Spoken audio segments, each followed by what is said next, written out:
Hello guys, तो कैसे हैं आप लोग। तो दोस्तों, आज की इस वीडियो में हमारा जो टॉपिक है वो है बहुत ही बेहतरीन, शानदार और बहुत ही ज्यादा इम्पोर्टेंट। और टॉपिक है हमारा शिक्षण कौशल।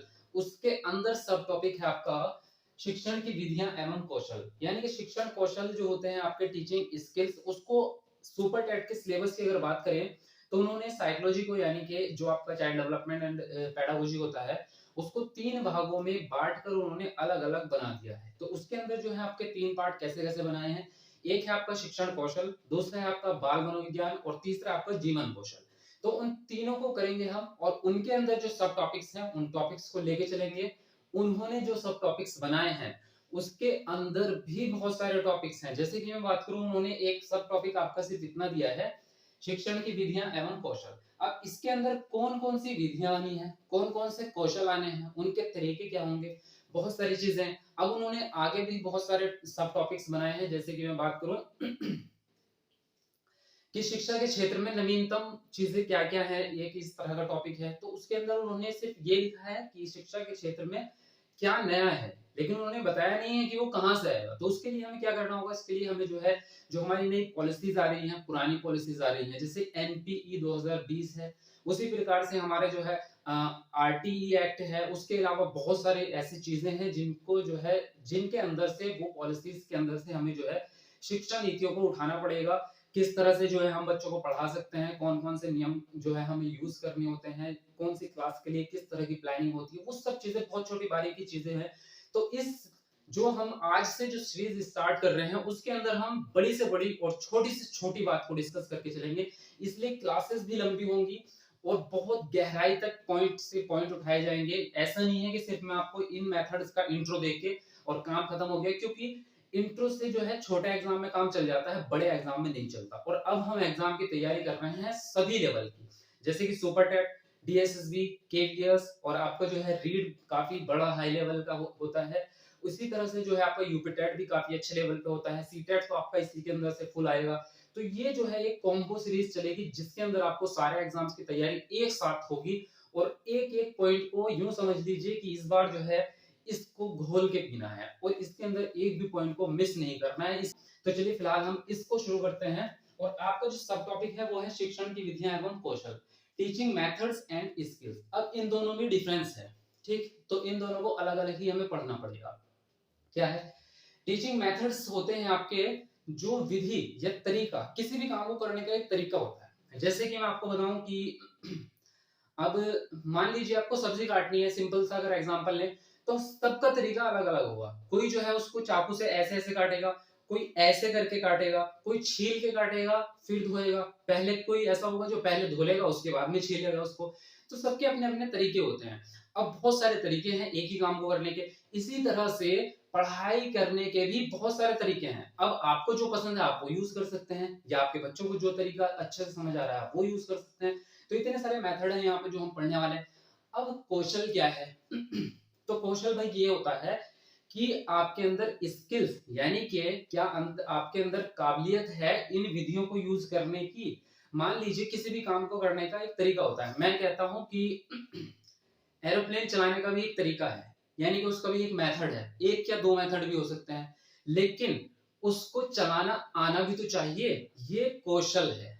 अगर मुझे वो चलाना आता है तो ये मेरा स्किल है। यानी कि आपने ये तो जान लिया कि ये मेथड होते हैं पढ़ाने के, लेकिन आपके अंदर क्या पढ़ाने की काबिलियत है, क्या आपके अंदर पढ़ाने की स्किल्स हैं, तो उसको हम कहते हैं टीचिंग स्किल्स। अब वो बहुत सारे हैं, उसको भी हम बाद में पढ़ेंगे, डिटेल में पढ़ेंगे उसको भी, ठीक है। चलिए अब आते हैं हम यहाँ अब यहाँ जो हम पढ़ने वाले हैं वो हमने 11 प्रकार की यहाँ पे टीचिंग मेथड्स लिखे हैं। पहला आपका व्याख्यान विधि यानी कि लेक्चर मेथड हो गया। दूसरा आपका प्रदर्शन विधि यानी कि डिमॉन्स्ट्रेशन मेथड हो गया। तीसरा है आपका व्याख्यान प्रदर्शन विधि, यानी कि इन दोनों का जब एक साथ यूज किया जाता है उसको हम कहते हैं व्याख्यान प्रदर्शन विधि, ठीक। फोर्थ है आपका विश्लेषण विधि यानी कि एनालिटिकल मेथड। नेक्स्ट है आपका संश्लेषण विधि, सिंथेटिकल मेथड। उसके आगे है आपका आगमन विधि, इंडक्टिव मेथड, निगमन विधि, डिडक्टिव मेथड। नेक्स्ट है आपका ह्यूरिस्टिक विधि, ह्यूरिस्टिक मेथड, इसको हम खोज विधि भी कहते हैं, ठीक। प्रयोगशाला विधि यानी कि लेबोरेटरी मेथड हो गया आपका। नेक्स्ट है आपका परियोजना विधि, जिसको हम प्रोजेक्ट मेथड कहते हैं। बहुत बार आप ये सब नाम सुनते ही रहते हैं। अधिन्यास विधि, जिसको असाइनमेंट मेथड कहते हैं, ठीक है। तो इन चीजों को हम डिटेल में पढ़ेंगे। अब एक तरीका तो ये है आपका कि इन सबका मैं इंट्रो दे दूं और आपको जो है एक्सप्लेन सिर्फ कर दूं कि ये होते क्या है, काम खत्म हो जाएगा वहीं पे।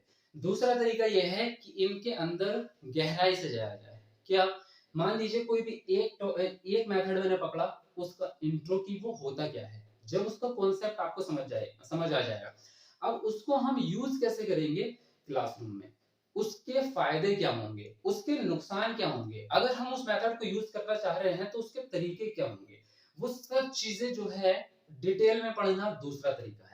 और बेहतर तरीका यही है इस बार हमारा कि हम उस चीज को डिटेल में पढ़ें, सारी चीजों को इकट्ठा करें। अब उसके लिए आपको क्या करना पड़ेगा, फटाफट से एक रजिस्टर यानी कि एक नोटबुक और एक पेन लेके बैठ जाओ। तो जो चीजें जो पॉइंट्स मैं आपको बताता रहूंगा वो सब आप जो है नोट करते रहेंगे और उसके अपने नोट्स बनाते रहेंगे, ठीक है। दूसरी चीज, जिन लोगों को रिटर्न में नोट्स चाहिए हैं तो वो जो है इस नंबर पे व्हाट्सएप मैसेज कर सकते हैं 8532855503। ये आपके पेड नोट्स होते हैं, तो यहाँ से आपको जो है सभी नोट्स मिल जाएंगे। और इस बार के नोट्स जो है ना वो मतलब भयंकर हैं, एकदम खतरनाक वाले। यूं समझ लीजिए कि इन नोट्स को पढ़ने के बाद आप श्योरिटी है 100% कि इस बार आपकी नौकरी पक्की है। और ये कॉम्बो होंगे आपके सभी एग्जाम्स के लिए हैं, तो जिस एग्जाम्स के भी आप चाहिए वो मिल जाएंगे। हालांकि अभी जो है कुछ सब्जेक्ट के बाकी हैं, बना रहे हैं हम उनको भी, तो आपको जल्दी ही मिलेंगे। लेकिन जिनके भी आपको चाहिए होंगे, बहुत जबरदस्त तरीके से इस बार हाई लेवल के नोट्स बन रहे हैं, बहुत धमाकेदार। चलिए, पुराने तो आपको पता ही है, तो आगे बढ़ते हैं फटाफट से। और जितने भी सोशल मीडिया लिंक हैं, इंस्टाग्राम, टेलीग्राम लिंक भी, और सभी चीजों के लिंक जो है डिस्क्रिप्शन में दिए हैं वीडियो के, वहां से आप फॉलो कर सकते हैं, इंस्टा पे भी, टेलीग्राम पे भी, सब जगह पे। चलिए, तो इसका स्क्रीनशॉट आप ले सकते हैं। उसके बाद हम आगे बढ़ते हैं, इनको पढ़ते हैं वीडियो को। तो शुरू में हम पढ़ते हैं यहाँ पे लेक्चर मेथड, जो पहला है आपका, जिसको हम बोल रहे हैं हिंदी में व्याख्यान विधि। तो व्याख्यान विधि के बारे में सब चीजें पढ़ते हैं पहले डिटेल में, उसके बाद आगे बढ़ेंगे, ठीक। तो सबसे पहली चीज तो यह है कि व्याख्यान विधि होती क्या है। लेक्चर मेथड से आपको कुछ तो समझ आ रहा होगा, यानी कि आप इससे यूं कहूंगा कि इसका इंट्रो तो आप जानते ही होंगे कि ये होता क्या है। जैसे कि हम क्लास में बच्चे बैठे हैं और आप कोई भी एक टॉपिक लेके उसके बारे में बताते हैं बोल के, और बच्चे जो है सुनते रहते हैं, तो इसको हम जो है व्याख्यान मेथड कह सकते हैं। कि यानी कि आप जो है लेक्चर दे रहे हैं या आप किसी भी चीज पे, इसका दूसरा नाम भाषण विधि भी है, इसको हम भाषण विधि भी कहते हैं। अगर कभी मिले तो आप इसको समझ सकते हैं। तो इसका क्या है, इसमें सिर्फ हमें जो है डिटेल में बोलना होता है, कोई भी एक टॉपिक पकड़ के उसके बारे में, इसकी ये फायदे हैं, ये नुकसान है, ये है, सब चीजें बताते रहेंगे, बच्चे आराम से बैठ के सुनते रहेंगे, कोई दिक्कत नहीं है बच्चों को, ठीक। अब इसके फायदे और नुकसान क्या है, ये इसका क्यों हम इसको यूज करते हैं और ये कहाँ पे लाभदायक हो सकती है, वो सब चीजें जानते हैं। सबसे पहली चीज मैं आपको बता दूं इसके बारे में कि इसका जो केंद्र बिंदु होता है वो शिक्षक होता है। हमारी पूरी की पूरी एजुकेशन पॉलिसी का यूं कहें कि शिक्षा का केंद्र बिंदु जो है वो बालक को माना जाता है। यानी कि बच्चा आपका केंद्र बिंदु होना चाहिए पूरी शिक्षा का, इस चीज को आप ध्यान रखेंगे। लेकिन लेक्चर मेथड में क्या हो रहा है, लेक्चर मेथड में केंद्र बिंदु शिक्षक है। अब क्यों है, वजह ये है क्योंकि यहाँ पे सिर्फ टीचर ही बोल रहा है, यहाँ पे सिर्फ शिक्षक ही अपना काम कर रहा है, बच्चे कुछ नहीं कर रहे हैं। बच्चे सिर्फ बैठ के सुन रहे हैं, ना कुछ बोल रहे हैं, ना कोई एक्टिविटी कर रहे हैं, ना कुछ भी नहीं कर रहे हैं, आराम से बैठे हैं। सिर्फ यहाँ पे टीचर को मेहनत लग रही है जो भी थोड़ी बहुत बोलने में, ठीक। उसमें क्या है, तो यहाँ पे शिक्षक तो सक्रिय हो गया और विद्यार्थी क्या हो गए, निष्क्रिय हो गए। तो ये अगर सवाल आपका बनता है कि लेक्चर मेथड में सक्रिय जो है वो शिक्षार्थी होंगे या आपके टीचर होंगे, तो यहाँ पे जो है सक्रिय आपके टीचर होंगे और निष्क्रिय यानी कि एक्टिव जो होंगे वो आपके टीचर होंगे और पैसिव जो होंगे वो आपके विद्यार्थी होंगे। इस चीज को आप बिल्कुल याद रखेंगे, ठीक। आगे बढ़ते हैं। अब यहाँ पे बात ये करते हैं कि ये जो है इसके लक्ष्य क्या है, यानी कि व्याख्यान मेथड को हम क्यों यूज कर रहे हैं। तो इसके फायदे भी हम इसको कह सकते हैं। तो इसका ये है, इसकी उपयोगिता, कि इसको हम प्रेरित करने के लिए यानी कि मोटिवेट करने के लिए बच्चों को यूज कर सकते हैं। जैसे कि बच्चों को हम किसी भी एग्जाम्पल देके, कोई भी बड़ी सी कहानी सुना के बच्चों को मोटिवेट कर सकते हैं। यानी कि व्याख्या विधि के द्वारा आप बच्चों के अंदर जो है एक प्रेरणा जगा सकते हैं। जैसे कि किसी भी पाठ को शुरू करना है या किसी भी कोई टॉपिक है, विज्ञान का, गणित का, कोई भी टॉपिक हो, मान लीजिए गणित आप पढ़ा रहे हैं, तो गणित तो आप व्याख्यान विधि के द्वारा पढ़ाते नहीं है, वो तो आपको प्रैक्टिकली करके ही दिखाना पड़ेगा। और बच्चे जब तक करेंगे नहीं तो बच्चों को भी नहीं आ रहा। लेकिन गणित की क्लास शुरू करने से पहले आप लेक्चर दे सकते हैं, चाहे वो किसी भी टॉपिक पे हो। चाहे मान लीजिए महात्मा गांधी के बारे में सुना दिया, या आपने आर्यभट्ट की कोई कहानी सुना दी, कुछ भी। यानी कि बच्चों को मोटिवेट करने के लिए, बच्चों को जो है उस जोन में, पढ़ाई वाले जोन में लाने के लिए जो है आप व्याख्यान विधि का यूज कर सकते हैं। ठीक। दूसरी चीज, स्पष्ट करने के लिए। जब आपको किसी भी चीज को, किसी बात को स्पष्ट करना होता है, जिसको हम कहते हैं ना सफाई देना। जैसे कि अदालत में किसी मुजरिम से कहता है जज कि आपको अपने मतलब आपको इस केस के लिए जो इल्जाम आपको लगा है, कि आप इस बारे में कोई सफाई देना चाहते हैं। तो वही चीज होती है, अगर आपको अपनी बात स्पष्ट करनी है, यानी कि मैंने जो है किसी को दिखानी है और वो मानने को तैयार नहीं है, या मान भी रहा है उसको समझ नहीं आ रही है, तो आप उसको स्पष्ट करेंगे अपनी बातों से, बोल के। तो उसको हम कह रहे हैं कि आप स्पष्ट करने के लिए, किसी भी चीज को क्लियर करने के लिए, जैसे कि मैं बीच में बोलता भी हूँ, जैसे मैंने कुछ पढ़ाया मैं बोल देता हूँ, बाद में मैंने क्लियर है, ठीक है, क्लियर हुआ, तो वो चीज है स्पष्ट करने के लिए आप इस मेथड का यूज कर सकते हैं। ठीक है। नेक्स्ट क्या है, पुनरीक्षण कह सकते हैं इसको, टू रिव्यू, यानी कि किसी भी चीज का रिव्यू करने के लिए। जैसे कि मान लीजिए, इसको मैं सिंपल भाषा में बताऊं तो दोहराने के लिए। मान लीजिए आपने कोई टॉपिक पहले से पढ़ा हुआ है, आप टीचर हैं, तो आपने क्लास में मान लीजिए कोई एक टॉपिक है जो आपने पहले पढ़ा दिया है, पिछले हफ्ते पढ़ाया हो या पिछले महीने पढ़ाया हो, अब क्या करना है, आपको दोहराना है उसको। तो ऐसा नहीं है कि फिर दोबारा से आप उसको प्रैक्टिकल करके, जैसे कि मान लीजिए कोई विज्ञान का फॉर्मूला है और कोई गैस का मिश्रण आपको बनाना था, तो आपने वो बच्चों को पढ़ाया था पिछले हफ्ते, लेकिन अब क्या है, आपको उसको याद दिलाना है। तो ऐसा नहीं है कि आप फिर से उतना ही खर्चा करेंगे, भाई गैस भी लाएंगे और आप कच्चा मटेरियल भी लाएंगे, आग भी जलाएंगे, सब चीजें, तो आपका खर्चा बहुत ज्यादा हो जाएगा। लेकिन आपको जो है करके नहीं दिखाना, सिर्फ उसको याद दिलाना है। तो आप क्या करेंगे, उसके ऊपर लेक्चर दे देंगे कि हमने पिछली बार ऐसे ऐसे किया था, उसके अंदर ये एलिमेंट्स डाले थे, ये चीज की थी, ये सामग्री हमारी लगी थी। तो बच्चे के अंदर जो है वो रिकॉल हो जाएगी, सब चीजें पता चल जाएगी फिर से। ये हम इसको यूज कर सकते हैं। नेक्स्ट क्या है, विस्तृत करना, यानी कि कोई भी एक छोटी चीज है उसको आपको विस्तृत रूप से समझाना है किसी को, यही कह सकते हैं कि उसको लंबे तरीके से बताना है। जैसे कि कोई भी एक जो है, मान लीजिए कोई छोटी सी कहानी है किसी की, और आपको जो है उसको विस्तार पूर्वक बताना है। जैसे कि कभी भी ऐसे का एग्जांपल अगर मैं दूं, कि आपको जो है कोई एक छोटे सा नाम दे दिया जाता है कि मुंशी प्रेमचंद के बारे में विस्तृत व्याख्या कीजिए, तो आप क्या करेंगे, उसके बारे में सब चीजें डिटेल में बताएंगे। तो ये डिटेल वाली जो चीजें होती है ना, एक्सपेंड करना, वो व्याख्यान विधि के द्वारा आप बच्चों के सामने किसी भी चीज को बोल के एक्सप्लेन कर सकते हो, उसको पूरे तरीके से डिटेल में बता सकते हो। तो ये तो इसके लक्ष्य हुए। अब इसके फायदे और नुकसान क्या है। तो ऐसा नहीं है कि लेक्चर मेथड में शिक्षक केंद्र बिंदु है, सक्रिय भी है, तो बच्चे कुछ नहीं कर रहे हैं तो इसका फायदा नहीं होगा।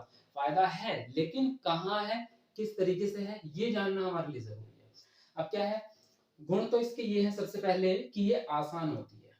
ठीक, क्योंकि इसमें कोई बड़ी चीज नहीं लगती आपको। ये नहीं कि कुछ भी ज्यादा मेहनत करनी पड़ रही है, या बच्चों को सबको काम कराना पड़ रहा है, कुछ नहीं, बहुत आसान है। आके टीचर आया अपना कोई भी नोट्स लेके या कुछ भी, और वो अपना लेक्चर देके काम खत्म हो गया। कम खर्चीली है क्योंकि इसके अंदर कोई भी आपका प्रोडक्ट नहीं लग रहा है, कोई भी सामान यूज नहीं हो रहा है। अब मान लीजिए कोई आप एक्टिविटी कराएंगे, उसके अंदर तो आपको सामान चाहिए ना बच्चों के लिए प्रैक्टिकल करने के लिए, लेकिन इसके अंदर कोई भी सामान नहीं लगता, इसलिए कम खर्चीली होते हैं, पैसे बचते हैं इसमें। समय की भी बचत होती है आपकी, क्योंकि आप कम समय में बहुत लंबी लंबी बातें बता सकते हैं। यहीं पे बैठ के आपने अपने देश के बारे में बता दिया, राज्यों के बारे में बता दिया, आपने वर्ल्ड के बारे में भी बता दिया, दूसरे देशों के बारे में बता दिया। तो आपका समय बचा, कम समय में आप बड़ी बड़ी बातें, यानी कि बहुत सारा मटेरियल जो है एक कम समय पर बच्चों को प्रदान कर सकते हैं। सहायक विधि के यूज में, जैसे मैंने अभी एग्जांपल दिया था आपको, कि आप गणित की क्लास शुरू करने से पहले कोई भी एक लेक्चर दे सकते हो। तो वहां पे जो लेक्चर दिया है हमने, वो एक सहायक विधि हो गई आपकी, यानी कि उसकी सहायता ली है आपने दूसरे काम को करने के लिए।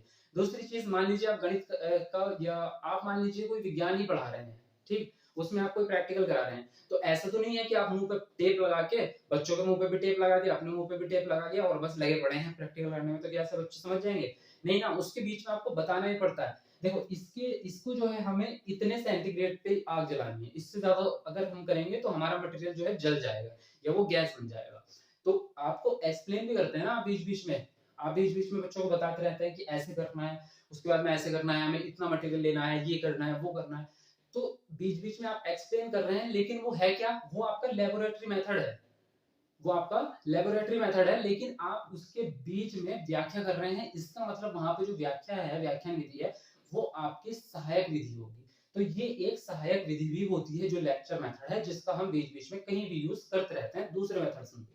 ठीक, इसमें हमें कम परिश्रम करना पड़ता है क्योंकि हमें काम तो करना नहीं है, सिर्फ बोल के चले जाना है। ठीक, दोहराने में लाभदायक है, जैसे कि मैंने बताया अभी की कोई भी पुराना पढ़ा हुआ पार्ट है उसको हमें दोबारा दोहराना है, तो इस मेथड के द्वारा आसानी से कर सकते हैं। ठीक, अब इसकी कमी क्या है, यानी कि इसकी बुराइयां क्या है, दोष क्या है इसके, वो ये है कि इसमें विद्यार्थी निष्क्रिय रहते हैं, विद्यार्थी कुछ नहीं करते। ठीक है, और जब कुछ नहीं करेंगे अंतःक्रिया की कमी रहेगी, यानी कि ना तो एक दूसरे से बातचीत कर रहे हैं, ना टीचर से बातचीत कर रहे हैं।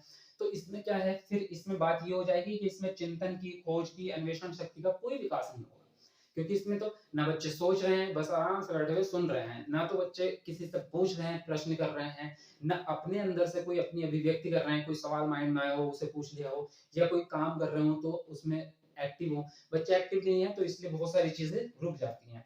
अध्यापक केंद्रित होता है, ये सबसे बड़ी प्रॉब्लम है इसकी। स्मृति केंद्रित होता है, ये भी पॉइंट है कि इसमें जो है मेमोरी चाहिए। अगर बच्चे की मेमोरी अच्छी है तो वो चीजों को याद रख लेगा, लेकिन अगर उसकी मेमोरी अच्छी नहीं है तो वो तो हैंड टू हैंड भूल जाएगा। आप लेक्चर देके चले गए, उसके बाद वो भूल जाएगा।